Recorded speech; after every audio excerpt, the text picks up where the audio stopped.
What's up, man? What's good? What's up, guys? What's going I'm on, good. I'm guys? How you good. guys Yeah. doing? Yeah, it's good to Good. see you Good. guys. Good. Yeah. Yeah, Yeah, it's For great. it's real. been a long time. It has. It has been just quite a few years, man. Quite a few years. Mm. Steph, I see you coaching now, Yeah. I'm man. coaching now. I'm coaching now. Gotta do what That's you great. doing. Learn a lot from Yeah, you. I see, Just, man. No, I see. just You guys had a good squad. I watched some of those games actually. You guys were Yeah. like shooters. You got shooters everywhere, man. Yeah. Yeah. We Yeah, got we got it was double a T and shooting everybody. team. Yeah. so how's everything going for you, Coach? It's going well, man. Going good, man. Steph knows, like, I'm actually finally in a good situation, like, with a good organization. Our team is, like, actually the most famous soccer club here. Mm. So, like, they're owned by, it's called Persib, which is, like Manchester United or whatever for this Uh, country. And so, like, these guys get it. They know how to run business. They know how to, like, handle players and coaches and, like, just do it the right way. You know what I mean? It's a good situation, man. Obviously I got pretty solid squad. I have like the best local guard in the country. Steph knows him. mm-hmm. Mm-hmm. Abraham Grahita. Mm-hmm. So yeah, it's a good setup, man. I think it's a cool place. It's not in the main city, so it's like a little bit away from Jakarta, so you can kind of focus and lock in, which I'll need my imports to do. And yeah, man. It's a good time. I'm having a good time so far.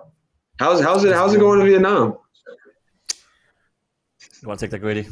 Yeah. I mean, Vietnam's good. I mean, we were locked down for a while, for a long Yeah. while. I mean, Yeah. we had that bubble VBA bubble experience for about 4 months.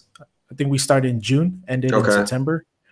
Yeah, I Mm-hmm. mean, that was a crazy experience, though. I mean, I enjoyed it. I know there's a lot Yeah. of people that didn't enjoy it, but I know Steph and I, we enjoyed being in the bubble, man. Just I being loved around it. I loved it. basketball. Yeah. Yeah. I loved it. Right. Right. And that was your guys' first bubble, I guess, right? Yeah. Like, I Yeah, it mean, as was. far as just basketball goes. Yeah. Yeah. No, Yeah. I did too. I thought you can just like focus so much in. And we had two bubbles, a regular season and a playoff, and it was Mm-hmm. great, man. Like, we were at this resort. Like, I think you guys were at a hotel, or from what I heard. Dude, we could, like, it was like a golf course resort, Oh right? shit. So just there was like teams in like little houses across the way. Mm-hmm. And wait a minute. Can you guys get me? Oh Yeah. yeah. You're And good. it was pretty good, man. Mm-hmm. You started your career here in Southeast Asia, right? I would say your first coaching career in Vietnam. Uh, can you share a little bit about that? Yeah, actually, my first opportunity, and it's kind of a unique story you guys will appreciate. I was in New Zealand. I started coaching high school basketball in California. One of my really good friends who was coaching in New Zealand called me and said, "Hey, come on out and be my assistant if you want to start, taking this path in your career." And at that moment, I was working some marketing jobs. I was working kind of the office 9 to 5, and I was like, man, I love basketball, and I want to get into it like as a career and profession. And high school wasn't obviously the answer, especially in California. They don't pay any money. So I jumped at the opportunity, man. I learned a lot in my first season, made a lot of mistakes in my first season. And we went on to the final. We lost in the final. My head coach then went on to another team, which kind of left me out for a job. And that was my first experience of being like, all right, now what am I going to do? Like, I didn't have too many connections. And so through the head coach, he ended up reaching out to Tony Garbaletto, who ended up calling him about a position open in Vietnam as an assistant coach for the Saigon Heat. And I was originally I was like, Vietnam, because obviously in America, everybody's like, hold on, wait a second. I got some of my dad's friends fought in the war, some of my teachers, so you're like, you don't know anything at that time. And I ended up talking to Connor and talking to Tony, and all the conversations were great. And they started explaining to me how it was an international league.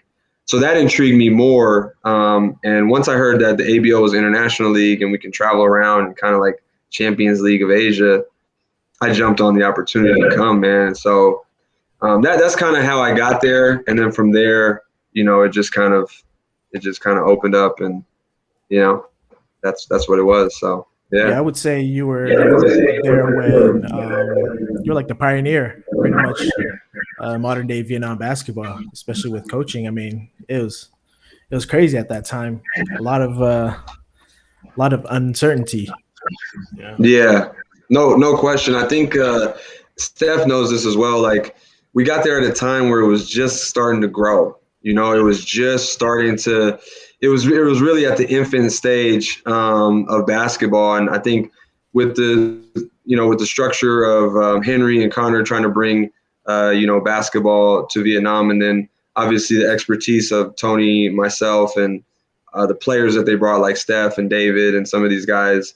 It allowed the game to kind of grow a little bit faster than maybe it would have with somebody else.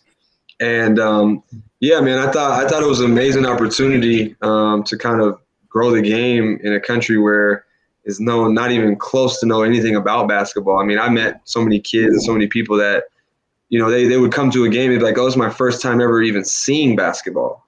Like not even on TV or anything like that. So just hearing those type of stories and those type of experiences, you appreciate it a lot. But yeah, I think, the one thing I will say with my time there was I really enjoyed, digging into the community, digging into the culture. I thought my time in the South, I was able to really connect with some players that are now key members of, Saigon Heat, the national team, and things like that, getting down and, Hao Yang and, Kenta and all of those places down there, and finding some raw talent and able to, bring it up north, up into Saigon and kind of build it. And I think, just with the structure that was built by Tony and myself, I think it kind of sped up the process of basketball in Vietnam. And, I'm very grateful for everybody that helped me along the way too. It wasn't just me. I mean, it was the players, it was the organization, it was a lot of people that gave me the opportunity to do what I do. So, no, man, I loved it. And, I still, to this day, obviously miss Vietnam. At times I always think of, memories, stories and things, but I like where the game is headed. And I like, what I see, what I've been seeing with some of the players that are coming in and some of the local players that are developing. And yeah, man, I think the future is bright for sure. You got to share some stories about Steph too.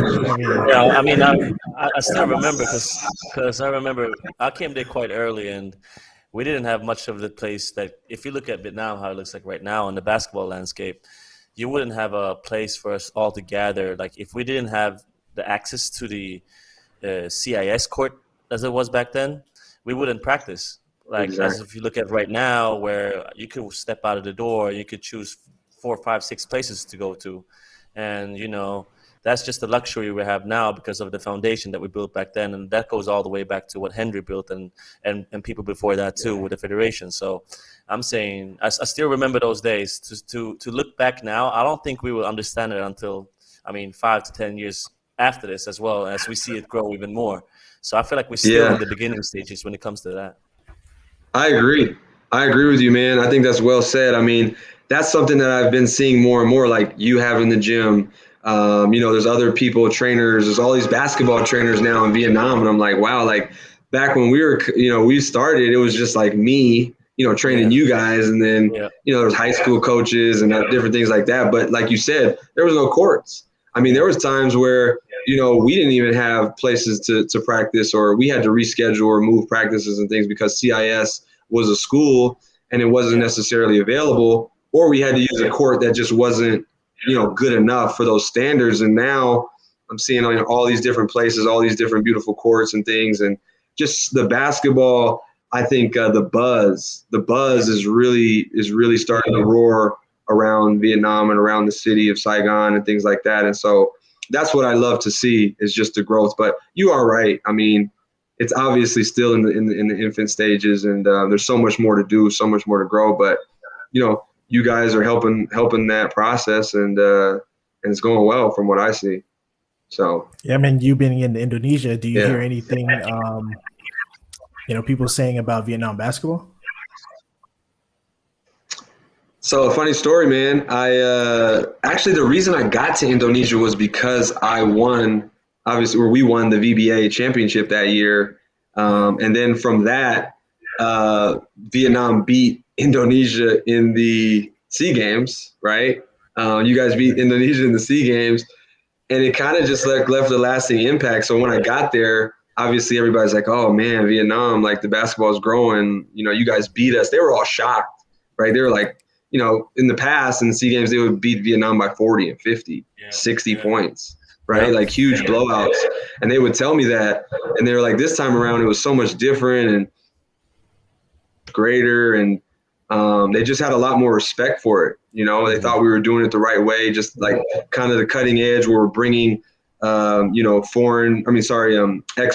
or Vietnamese Americans or Vietnamese Europeans or Vietnamese Australians or whatever it is over, which they still are not, doing a good job here of that. But at the same time, it's just they could see, from 3 years before until 3 years later or 4 years later, the jump in the basketball talent. And so, even until this day, they still have a lot of respect for Vietnam basketball. Yeah. What are some the key issues why Indonesians can't bring in their American-born or heritage players, basically? Yeah. I think it's two things. I think the first thing was probably just the issues of how long it takes to naturalize somebody and get the passports.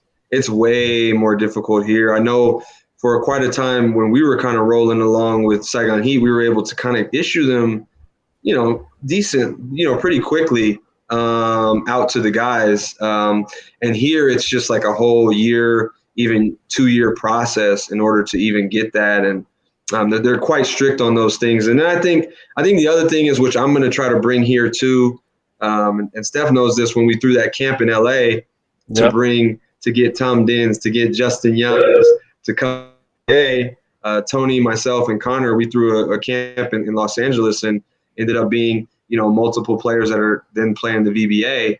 And so that's what I'm trying to bring here to Indonesia, because I don't feel like outside of Brandon Jawado and maybe one other guy, there's really any other players from outside that are playing the league or involved in Indonesian basketball, and they're out there. It's no different from Vietnamese people, and so I'm planning on that in the future, in the upcoming summer, with my club, to kind of put something together in the States, in Europe as well. There's a big influence in Holland, in the Netherlands, of Indonesian people. And so we're looking to do 2 camps in America and in Europe, and try to, do similar to what we did, with the VBA, and bringing those Vietnamese Americans over. I mean, and still are those guys that you just mentioned that you got from that camp. They're still relevant and playing, and has been professional for 5 years now. So it's a game changing. I would say life changing opportunity that the guys get here. So just coming from my own experiences, my first thought was not, I'm gonna play basketball so I can go back to Vietnam and play. I mean, that came on later on when someone told me about it. So I mean, there's a lot of untapped potential out there that I think with Indonesian basketball that will keep catching up. I mean, if we already started it, I'm just saying there's gonna be trickle down effect to more. And I mean, I feel like coming back representing your country is the best feeling. So I mean, for all the Indonesian listeners who has talent and wants to come and play in Indonesia, that should be a process from, what do they call it, Grady, when you're before 16 years old to get the FIBA license? Yeah. So it's just you qualify as a local for the country if you're born or you got the passport before 16. Yeah. No, so I mean, that's great. I mean, hearing you doing the same thing that you did over here and then bringing that on to another country and just lifting Southeast Asian basketball is good for sports and for business around here. Because, like, I mean, the better the league is, the more sponsors want to jump in, I'm pretty sure.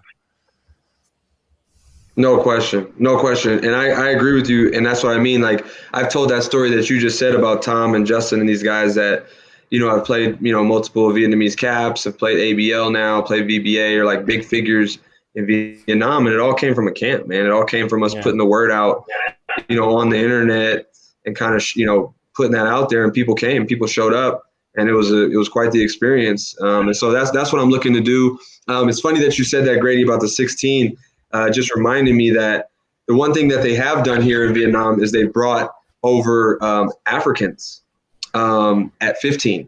So there's 2 Africans that are 6'7" that they have now naturalized, I believe from Senegal or Ghana. I don't know exactly the country, but they played in the league last year. They played for the under 23 national team, which competes in our league. They don't make the playoffs, but they compete in our league. And they both played on the national team, and they're naturalized, and they are officially Indonesian citizens, and they will be forever on, playing basketball. So they have 2 6'7" guys that they ended up naturalizing. So that is a big step for them. And I think it could be even more, just like, Vietnam is continuing to bring, more of those type of players. So, yeah, I definitely see the game growing in both countries, man. There's a lot of upside in both places. Yeah. I mean, but in Indonesia, they have more experience in the international field, whereas Vietnam, they haven't competed any FIBA international events. So I mean, what's up with that? I mean, Vietnam should get more involved if they want to get better, right? I think so. It comes down to, how aggressive you want to be, how much you really want to win. And that's something that I always, anybody that's known me anytime I was in Vietnam is like, if you want to win, you got to make winning decisions. If you want to be in those, those situations, and you got to do what it takes, right? Whatever it takes, it takes. And so I think here they've been very forward with that. They have a great relationship with FIBA, their federation. They've been in all types of tournaments throughout the history of their years. Their league has just been, there's a history of basketball that's much longer here. I mean, they had imports in 2001, 2002, 2003, 1999. They were bringing over imports and things like that. And they've been running their league since the late 80s. So the basketball culture is just, it's just much longer and greater here.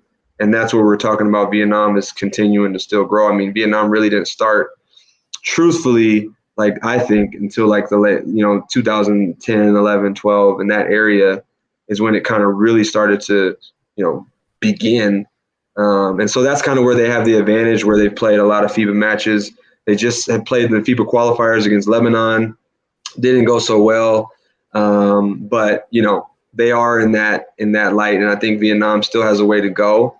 But if they continue to stockpile the talent, get themselves qualified in some of these tournaments, and show well in SEA games and things like that, which I don't see why we can't, then I think again, it can happen. But I think it's always about aggression. I think the nature of people and here in Indonesia and Vietnam and places that I've seen, and people have heard me say this, is it takes time. It takes time, like the decisions, the actions, the things that you want to do. It's like, I want to get it done in a week, but we don't get it done until a month, right? And so those are the things where I think, even in my last club and the club before, not so much where I am now with Pereira, but I still dealt with that on a day-to-day basis, where it takes time to get, some of the things that you think are simple done. So it's just the approach. I think that's what it comes down to, the approach and what they truly want. And I think with the talent that they're bringing in, they can catch up faster than maybe some other countries, to be honest. Do they have a lot of academies like what Steph is doing with Next Level in Indonesia? Tons. They have tons, man. They got a huge one, which you guys might know of. It's it's pretty famous online, at least out here. It's called DBL Academy. The former owner of the league, which was called the MBL, he now owns that academy. Each year, they have a DBL championship, which is a high school tournament, like their high school league. And they play in the tournament, and whatever team wins, they pick the all-stars from that high school. So it's from Surabaya, Jakarta, Bali, wherever. They pick the top 12, and those top 12 go to America every year and train and play against players in Los Angeles every single year. So I have 2 players on my team right now that have already done that. And again, that's another way I think Vietnam can, continue to try to build and grow and find, solutions, alternatives to continue to grow and build. But yeah, they do that every year. And they've built like, I think 5 gyms here, like top notch gyms. I'm talking about like D1 gyms around the country. And that's where the kids come and train and things like that. So yeah, they have quite a few. They have quite a few, but I would say that is the most well-known one, and it's pretty well respected even in the States, actually. No, I love to hear it. I see it everywhere. Like, I see it over in Thailand as well with our former guest Christian Charles. And I mean, that's one way for like former basketball players, but also people with a lot of heart for the game. They love the game so much that they can step away from it. But it also becoming a business, to where I can see it firsthand myself too. I think when I came back here, it was big scale academies. There were seldom you had something like as developed as it is in the States now. But with social media and reaching down, and nowadays it's just like it's so reachable everywhere. So it just benefits basketball at the end. So I think Yes. in that part, however they can train basketball, however they do it, as long as they choose that before any other sport, I'm happy. So when I hear that about Yes. Indonesia, when I hear that about my good friend Ryan Monteclaro down in the Philippines, and Christian over in Thailand, it's growing. And I think we just see in the beginning stages of it, because there's a huge population of people here, and we never know. Hopefully we get a NBA player out of here soon from Southeast Asia. Yeah. So there is possibilities. Yeah. And seeing all these guys coming back here, especially seeing good players coming back here, imports, but also guys that we've been working out with.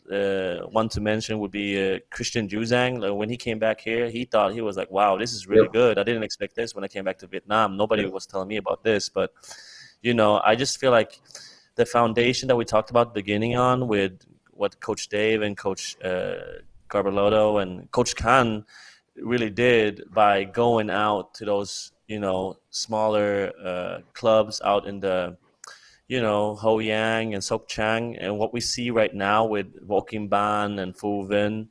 I saw those guys early in my 2016. I saw Team Wade early. Yes. I saw some guys that still playing, but maybe not be on their level.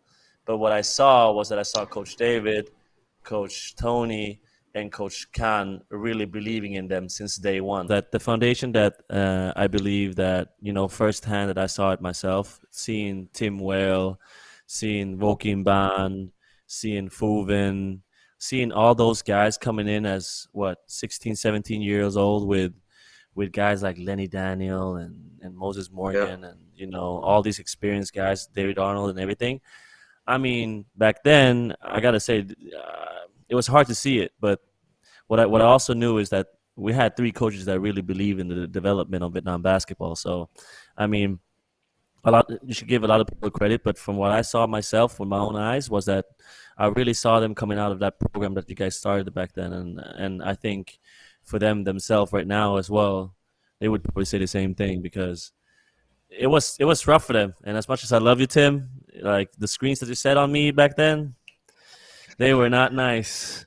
And you, He didn't know how to set them, man. yeah, and like to see what you become today, and like see the player and the person that he is, with all the professionalism, coming in like an hour early, working on his game.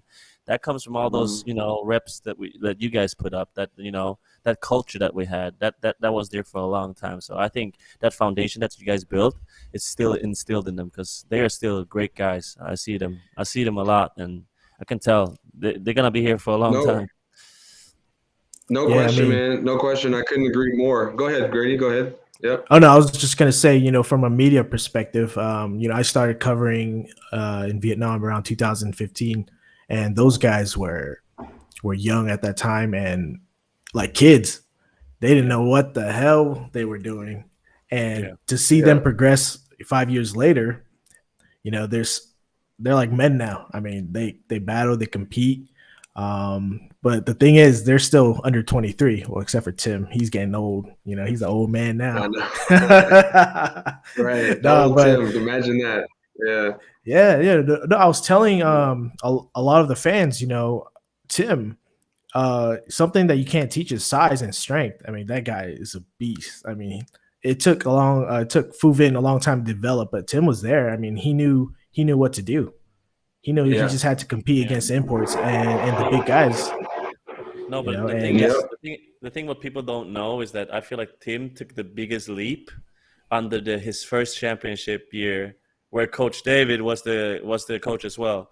I mean, Yeah, seeing him right. putting 20, 20, and 20 against D'Angelo In the Hamilton, finals, man. who is Yeah. a great player, played Mm-hmm. in D1, Washington State, together with Klay Yeah. Thompson.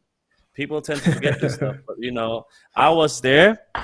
I was there because of my sports business decisions that I made with the Hanoi Buffaloes back then. But I was there. I was invited to train back then, and I saw that the practices that were ran at Ishmik with the Coach Day was led. They were really good because they were developing during season.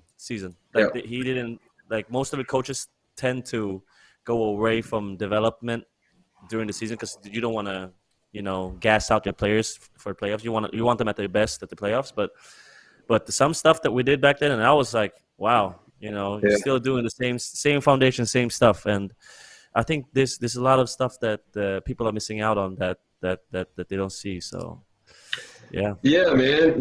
I think both of you guys hit on some real key things. I think obviously the Fu Vins, the Kim Bangs, all of these guys, Tim Wales, they are they are the foundation of basketball at this point, and they did learn the right way, like you said, Steph. I mean, they came at 16 years old, knowing nothing about basketball, knowing nothing about professional, knowing nothing. They never played against Americans or guys like you from Europe and things like this. Never been through that. Never been through a real practice. And for them to do that year after year, so smart by Tony and our organization to keep them around throughout the entire year of VBA, ABL, VBA, ABL, was them to be able to get the reps and the experience against those guys, which in turn prepared them for those moments when they, played with me for their first championship. Vin got his first championship with, Canta, with a really good team there. And now, you got these guys as multiple-time champions, and there's only a few of them. Only a few guys that have done that, and those are the same guys that have been with us, like you were speaking of, the same guys that we've named. So, it's great to see, and I think that is the foundation that needs to, continue to be built upon, is going out and finding those type of kids and finding those type of players that you can. And I think the influx too, man, and you guys know this, there's so many kids coming over or that have parents that are, half, parent from Europe, mother from Vietnam. And now these kids are growing tall and bigger and playing in the league or in high school and things like that. So, I think, like I said, I think the talent gap is closing when it comes to, what's coming in, as well as, what we can bring over or what they can bring over, where you can start competing with the Indonesias, the Philippines, the Thailands at some point. Maybe not today, but at some point. And so, yeah, I just think that that's something that I always believed in was that development, that process. Focus on every day. Doesn't matter if we were in the finals. We would practice on layups. We would practice on ball handling. We would practice on passing. We would get it in no matter what because it creates habits. It creates habits, and that's what it's all about. Basketball is about your habits. Your mind is always going to go back to what you know. Your body is instinctually going to react to what you do on a day-to-day basis. It's not just going to make up something random. So as much as we can train the brain to do those things over and over repetitively and the right way, then you find that you're improving. You find that all of a sudden you're making leaps and bounds in your game. And so that's something that we always try to do and always try to do and build. And so, I love to see it. I love to see the guys giving me some love at times. They'll reach out to me, Bang and Vin, and they'll say, "We miss you. Thank you for what you've done. This and that." So I always appreciate that too, because those guys took a lot from me. right? I wasn't easy on them, and they were always respectful. They were always, coachable, and we had always, we had ups and downs, all those type of moments. But to see where they are now is what I just, I appreciate, and that's what I love to see. So yeah, that's kind of, where I see it. I mean, in your experience, how close is Vietnam to be able to send somebody to D1 school in the States? I think it's going to take some time. I do. I think it's going to take some time. It depends on what you can find and how early you can grow them. Because as Steph knows, in America, like I was playing at 4 or 5. Now, I wasn't the greatest player, but we were playing competitively at 4 and 5, learning at 4 and 5. When I got to 9 years old, man, I was playing, under 14s, under 15s at 9. Right, my dad was putting me against every old kid throughout that process, and that's just not just me. That's so many other kids. So again, it becomes of that development. Are you going to be able to get that in Vietnam with the competition in Vietnam to enable to be able to play at a Division I? And we're talking about a true local player, not a guy that's from the States that comes back and forth. We're talking about a guy that's born and raised in Vietnam. So is it possible? Yes. Is the game pushing towards that way? Totally. But you have to find two things. You got to find them to be able to get the experience and the skill set at a young age. It can't happen where, oh, I found this kid at 15. Let's develop him. It'll never work. No matter how tall or how good they are.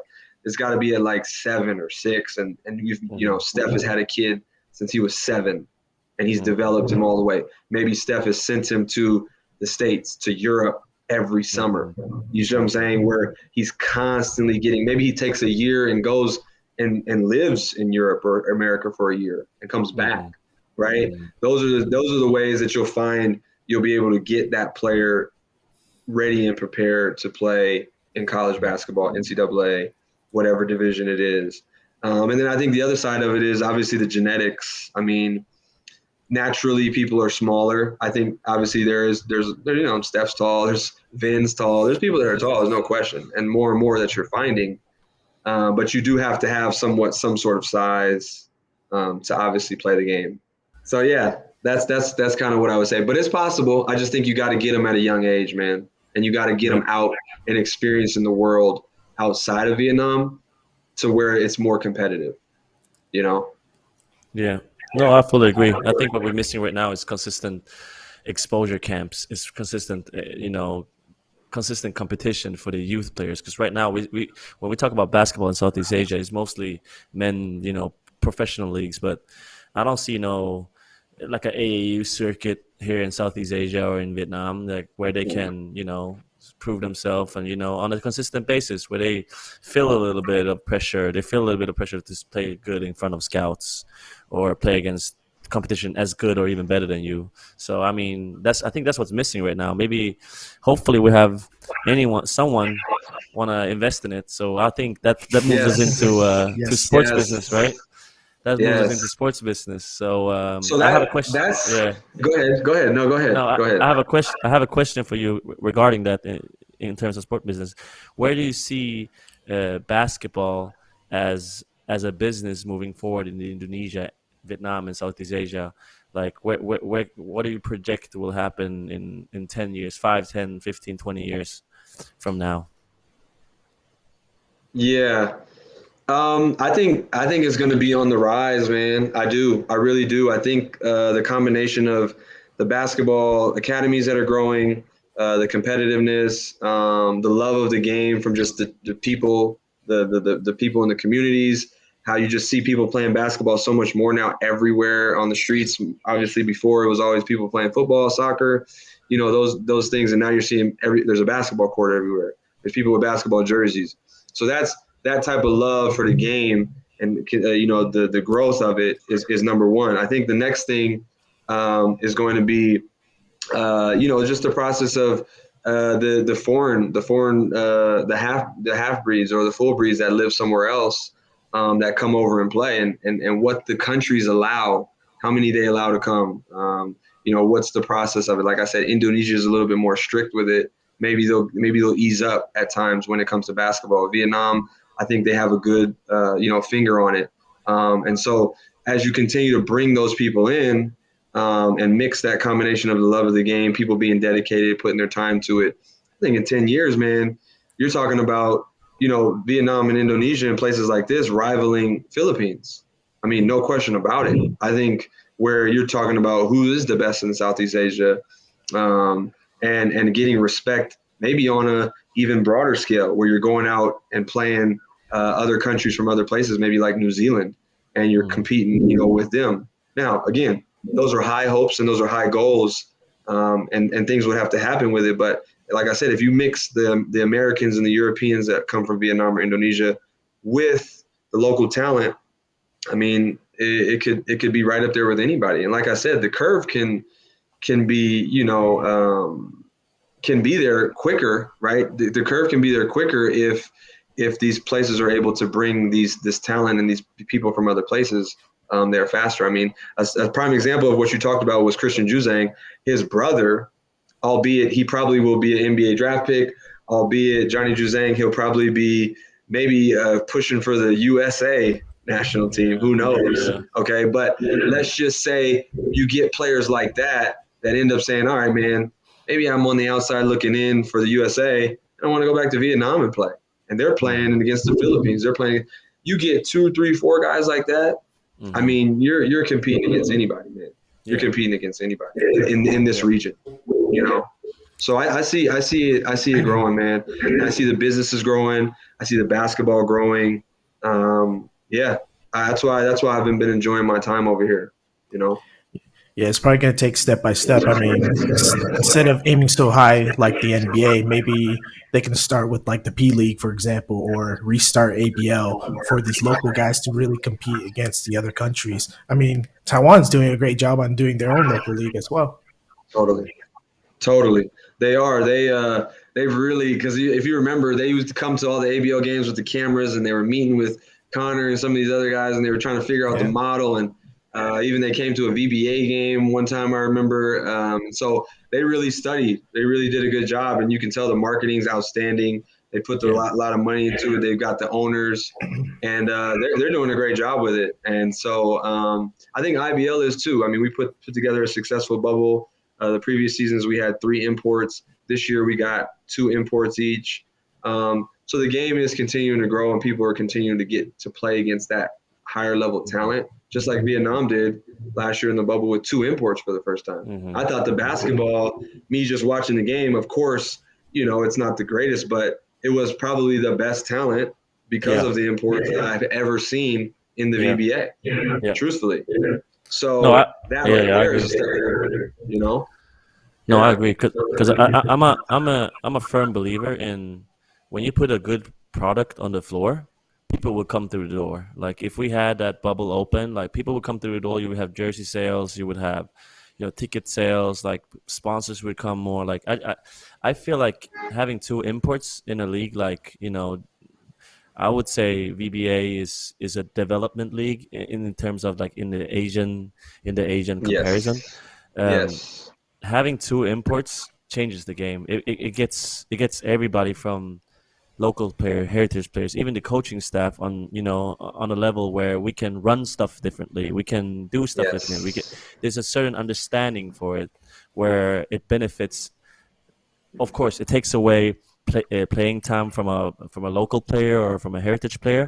But if you look at the bigger picture, just for them to train with that type of talent every day and see how they act and react to losses and wins and how they bounce back and how they train in the gym and like this whole thing, it's so valuable. And I think for me being a coach for the Nine Dragons, I think it helped a lot, and I hope they keep it to where more leagues does it, and so that people come through the door. Like you put a good product on the floor, people will come.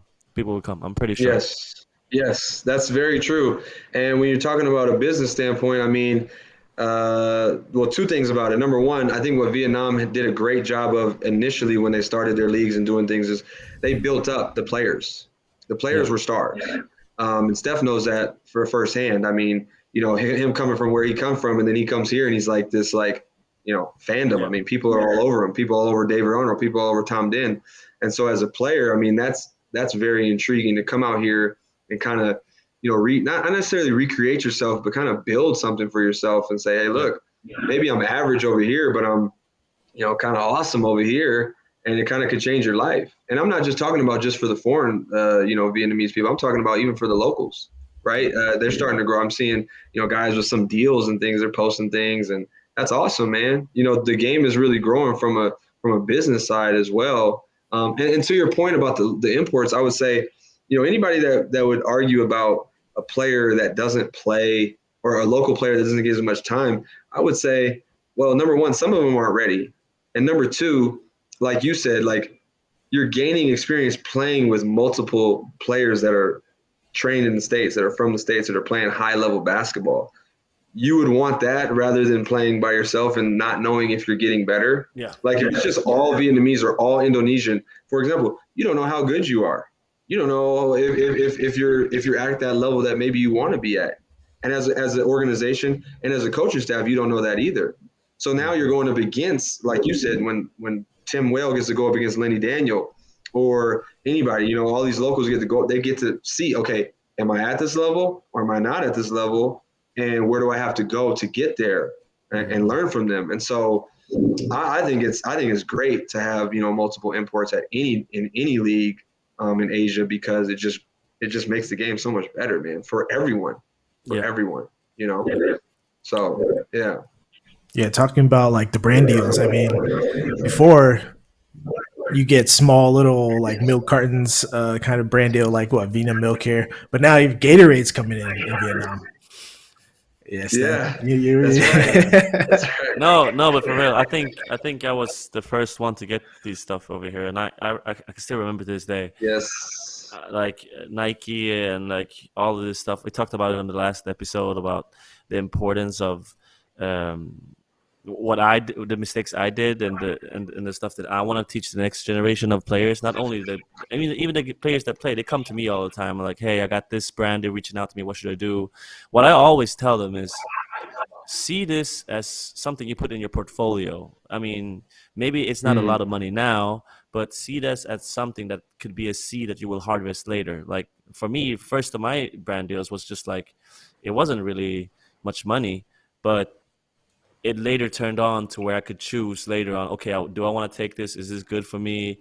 And I learned by that. But I feel like right now, where Vietnam is heading, it's great, man. Like we have, like you said, Gatorade. We have like milk deals. We have big brands like Adidas, Nike. And all that. It's great, man. Like it's crazy. So like, I want that for me, it's like I see it at the more the better for everybody. So just as a player, if you're a young player looking at this and like wondering what I did, I can tell you straight up.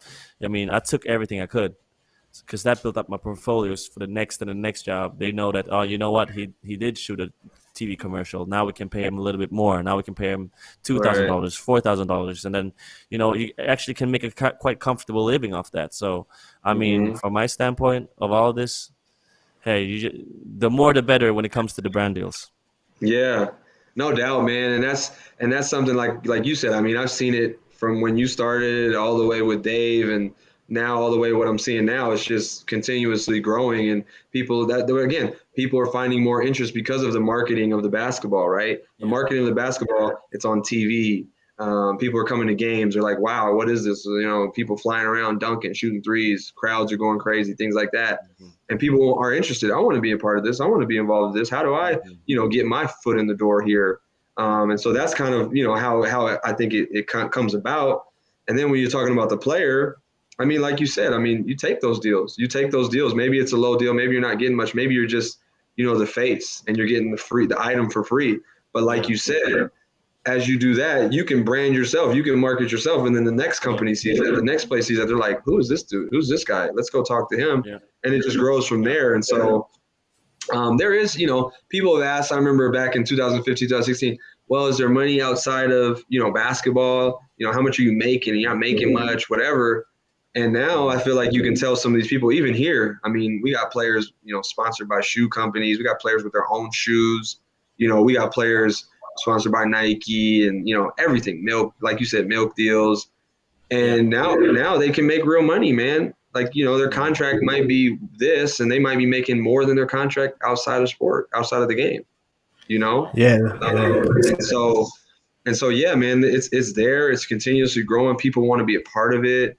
And that's what you see. I mean, you got owners. You got two new teams in this league, two new football teams. There's two like actors, right? Like star actors. I'm talking about on the level of like, let's say The Rock, things like this, where they're like that in the movie scene here, and they ended up buying a team and owning a team, and they're interested. And I mean, comes the marketing, comes the deals with whatever he's going to bring to the team. So that's just going to trickle down, right? That's just going to trickle down to the league and to the players. So again, I just think the growth of the game out here in Southeast Asia is immense, and it's going to keep going fast, I think. Yeah, I think the opportunity out here in Southeast Asia, take out the Philippines, Thailand, Vietnam, Indonesia, Malaysia. There's a lot of opportunities out here, to play, to work, to even run a business out here. I mean, it's just coming up. It's crazy. Yeah. What I wanted to ask you is, in Indonesian basketball, for a local player, for a heritage player like Brandon Jawado, for an import player, are they making enough to make a living and be able to go home and put something to the side? There's a common question we always ask our guests. Yeah. Yeah, it's fine. It's fair. I mean, I'm not going to speak on the numbers or anything like that, but I will say that most definitely, those guys are making enough money to go back and do what they have to do back home and for their families or whatever their situation is. It's definitely more than feasible. I think it varies. I'll be honest. It varies from team to team. It does.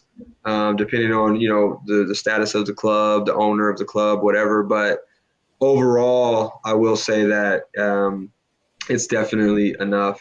And, a guy like Jawado is similar to, how some were sort of you were, Steph and Dave and Tom, where he's somewhat of a rock star here, man. And he's living an outstanding life.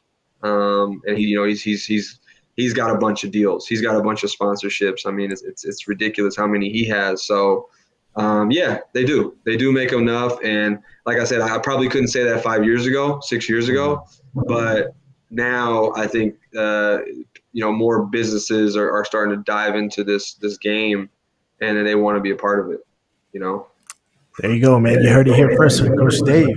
Future athletes, man. There's opportunities out here.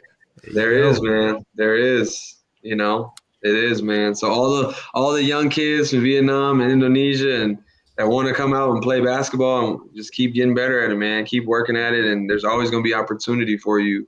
And I would say this to all those guys too: is like even more than an import, man. Imports obviously they can play anywhere in the world, but there's opportunity in your home country, like Steph said, and there's a lot of like honor in that. There's a lot of, it kind of like touches home, and that's something that I've noticed over the years is if you get an opportunity to do that, whether you are a local person or you're from other places, it's nothing like going back home and playing. I've always seen that. So, do it, man. Keep building the game, growing the game, helping the game, in any way you can. Great, man. Before we end the show, what do you have going on for 2022? I mean, what's going on? Yeah, 2022 it's going to be a good year. I feel. Like I said, I'm very thankful and happy with the organization that I'm in, situation that I'm in. I feel like there's a lot of potential here in this organization. I think they're on the cutting edge of some of the stuff that they do here. With obviously with the players, the staff that we've put together, and we're looking for big things in 2022 from a standpoint of basketball and the IBL. We want to perform well. We've done our homework on the players that we brought in. We feel like we have a really good group. So that's really what we're looking for. to do our best and go for the championship this season in the IBL, man. So that's what we're looking to do. Yeah. Yeah. How about for you personally? Personally, man, I'm looking for growth. To be honest with you, man, I'm looking to start my own business. I'm looking to get into the NFT world. I'm already in the stock. I'm already in the stock market. Our league is partnering with an NFT company. Wow. So they're selling cards, player cards, and things like that, trading cards. They're doing that. So I'm really into that space. Actually, name drop somebody right now. Tavarian Nix is doing great in those spaces right now, really well. So he's actually kind of helping me and teaching me some stuff. So yeah, I'm trying to get into that, and just trying to build a brand, build a business, do some of the stuff that you guys are doing, because again, it can't just be all about basketball. Big thing is learning how to get passive income. Multiple streams of income, and so. The time is now. The time is now. We're in situations where we can do that. And, basketball, obviously, for me, hopefully is going to go on forever. But there's nothing like having other platforms and other streams of income to do that. So, and it's out there for anybody, right? For the way the world is now. So it's all virtual and digital, right? Can I buy a Coach of the Year, IBL Coach of the Year 2020 card? NFT? Do you have one of those? Hey man, I gotta. You know what? I gotta get one. Matter of fact, I was trying to get a shirt. They make shirts out here like the big heads, the big head of me, maybe with that. But nah, man, the ultimate goal is to get the championship. But let's see what happens. But I definitely am trying to get onto that NFT space, man. Yeah, for sure. I wanted to ask that too before we finish. That goes back a little bit to what we talked about. But knowing that, living in a sports world, living in a sports business, winning is everything. You having such an amazing season and with the run that you had last year, doing that well for organization, how much does it change you? Like if you want to up your game with on the contract, if you want to do better, if you want to be able to make more money, like what is the key things that have been helping you? Other than becoming the Coach of the Year, winning games, or travel across all over the world to Canada, New Zealand, Vietnam, and Indonesia. What tips and tricks could you actually, give someone that has aspiring dreams of not only being a player but also a coach around the world? Yeah. No, man, it's I always say this, man, like you gotta take your lumps early. You gotta go through the grind, man. Like that's something it's not a pretty business coaching, right? There's times where you'll be told no, there's times where opportunities are there and then they're not. And it's a difficult business. It's not like a player. There's 12 players, there's 3 imports in leagues, there's 2 imports in leagues, there's 1 coach, maybe 2. And it depends on if they're going to take an international coach or not. So that's one thing that you got to do is you got to get your mind right in a situation where you have to put yourself in a situation where you're prepared and you're ready. You put the work in. You've made your connections with the people back home. You made your connections with the people abroad, and you've kind of opened it up where you're willing to take opportunities that might not seem the greatest. Like I took a leap of faith, man, and I went for different jobs where people would be like, "What are you doing?" And it ended up working out. Right? Because you're still in it. You're in the game. You're doing what you love. You're going for what you want. And only good things come from that. Only good things come from that. And so, I would just say, to those people that when you do well and you're prepared and you're ready, good things will happen. I always talk about energy. People talk about energy all the time, but we talk about basketball. The ball finds energy. People navigate and attract energy. And that's something that I've always done well is I've connected with people well. Steph knows that pretty well. I've been able to relate to people, to talk to people on a human level, not just as a coach. And so those are things that I always value having in myself, not just, talking basketball, but being able to talk life, being able to talk different things, hearing people out, listening, which is something that's lost nowadays. And within you doing that and putting the work in, you'll find that things will happen for you naturally. Things will happen for you while you do that. And so with me, when it happened for me, I feel like it was long overdue, to be honest. Like me getting the coach of the year, not to kind of toot my own horn or pat myself on the back, but Steph knows this. Like I put a lot of work in Vietnam, where I had seasons where I was like 6-0, 7-0. I had seasons where I was dealing with like my average age was 20. All right. And we're going up against other guys and we're still making the playoffs. We're still upsetting teams. And, I never got that award. Not that it's the most important thing, but there was times where I thought I deserved it. And, fast forward to now where you just continue to put your head down. You don't complain. You continue to put your head down and do the work. And then all of a sudden somebody does notice you. You never know. Somebody does notice you and you put together some sort of kind of a magical season with a lot of craziness happening with the last club I was in as well. And people, end up loving the Cinderella story that we were. And, they appreciate the work that I did. And so when you get that situation, then now you have to take advantage of it. You have to take advantage of it from a standpoint of you've now went 6 years of kind of taking jobs and things and contracts where you might say, am I worth more than that? Of course I am. But you're just better yourself. So you're trying to grow. Yeah. And then you get to a point where you're saying, all right, man, I can ask for more. I'm worth more. They know it. I know it. Other teams know it. And so that's kind of the situation where you want to be in. And I think that's kind of, what happened with me here. I think that's such a good advice because I don't know how many talks I've had with young guys or like players who doesn't know if they're going to take a lower cut or not. But, what I say to the players all the time is, dude, if you're 22, 23 PT, you need some playing time, man. Like, don't look at that dollar too hard. Like, you do well now, or like Akeem Scott, my good friend Akeem Scott always says is, hey, if you kill the league, now you got the leverage. Like, you just got to go out there and prove. And I think that's what you did. That's what you did. And like, I can really see it from here. And like, I follow you on the Instagram and everything, but like also follow the games. And, there's the idea of David Singleton basketball. I can see it for sure. Yeah. And I'm excited to see it this year. I really am. No, for sure, man. No, I think it's going to be good. And it's a great point that you said, like, you dominate wherever you are. You're going to either be in that league again or you're going to go somewhere else because somebody heard of you, right? And that's always what happens for you. It always works out that way, but you got to take that leap and you got to tame your ego. Like, I don't know if you guys have read the book Ego is Enemy. It's a great book, and it's something that people in all of these worlds, when we're in this ego, prideful business, you have to be able to do it. And so never be too big to learn and continue to grow and learn and listen and read and talk to people. And so those are some of the things. But like you said, I mean, now I've been able to establish myself, obviously in Vietnam, establish myself here.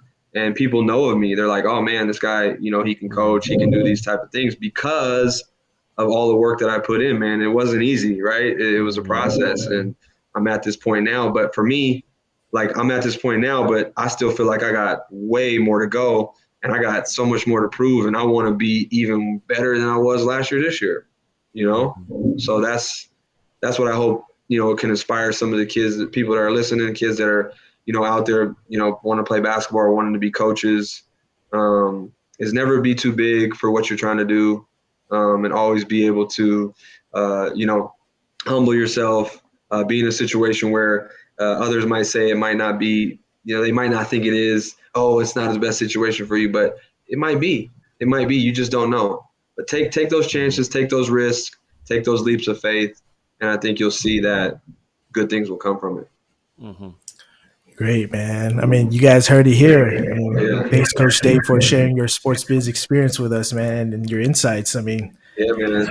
Coming from a legend, it's a rare sight, man. No, man. I appreciate it, man.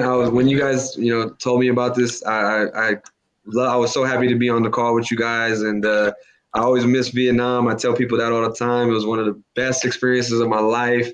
Saigon was one of the greatest cities, even to this day, that I was able to live in.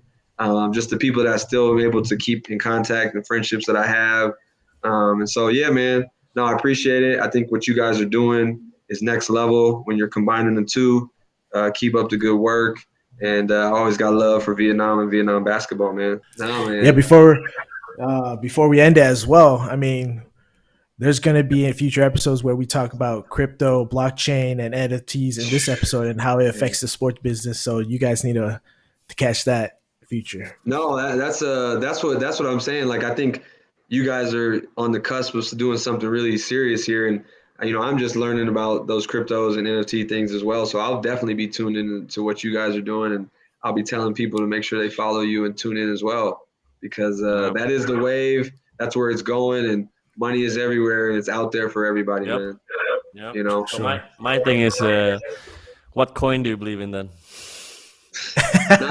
not Dogecoin, not Dogecoin, but I don't even know. Like, to be honest, I mean, what is it? I mean, obviously Bitcoin. What is it? Ethereum? Is that a coin? Yeah. Is Ethereum a coin? Yep. Yeah, Ethereum. I'm blanking on a couple others. There's a couple others I know, but I haven't got into them yet. T Nix will be mad at me about this, but I will say this. That's another good guy to get on here too, because he can talk business. He can talk business with you. He's already got like 3 businesses, man. So Hey, we yeah, would love that. yeah. We would love that. So yeah, man. All right, man. Thanks, It's Coach. great, Thanks man. for Appreciate joining it. us. Yeah. All right. No, I Thanks for appreciate joining it, and keep doing your thing, man. I'm happy. I'm proud of you guys, man. It's great. It's All great. right, to the fans Same. out there, please subscribe to us and follow Coach Dave on Instagram. Yes, I'll leave it please on the come bottom. follow me, DSing2 on Instagram. Keep following my journey, and please tune in more to Sports Biz Experience, man. Yeah. Thanks, Coach. All right, see you guys. Thank you. All right.